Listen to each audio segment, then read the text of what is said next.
A man in Singapore paid over $1,000 to rent a simple room in Bedok, but ended up feeling like he was living in a prison. Not because of the size or condition of the room, but because of the landlord's shocking rules and the cameras watching his every move. This is the story of 48-year-old Ye Guohua, a mobile phone shop assistant who thought he found a decent place to stay when he saw a Facebook listing for a room at Block 5 and 29, Bedok, North Street 3. At first glance, everything seemed normal. The rent was $1,050 a month, and there were no red flags during the deal. Even the agent didn't say anything unusual. But once Mr. Ye moved in, things took a strange turn.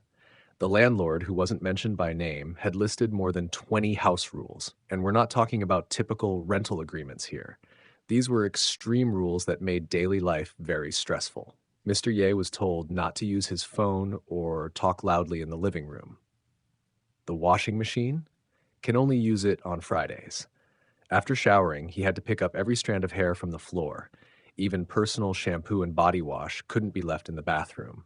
His girlfriend also received constant reminders from the landlord. Don't close doors loudly. Don't leave anything behind in the common areas. And here's where it gets even more alarming. The landlord installed not one, not two, but 3 CCTV cameras inside the unit. One of them was aimed right at the toilet entrance. Yes, you heard that right. Mr. Ye said it felt like he was being watched 24/7. Sometimes the landlord would even send messages in the middle of the night at 3 a.m. or 4 a.m., scolding them for supposedly breaking house rules. In the end, Mr. Ye and his girlfriend decided they couldn't take it anymore. They packed up and left on the 4th of June. But the nightmare didn't stop there. On moving day, Mr. Ye let the movers use the toilet, and the landlord claimed that was a breach of contract.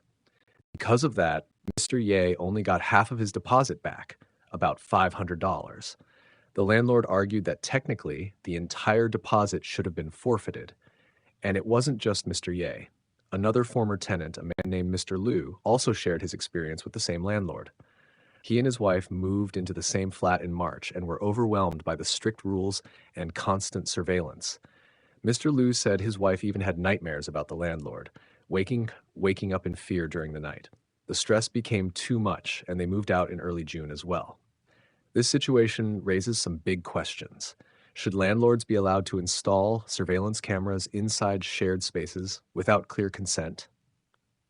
And where's the line between maintaining order and creating a toxic living environment? A Propnex property agent told Shinmin Daily News that while landlords can include rules in tenancy agreements, they must follow Singapore's laws. And if cameras are installed without being clearly stated in the contract, that could be a privacy violation.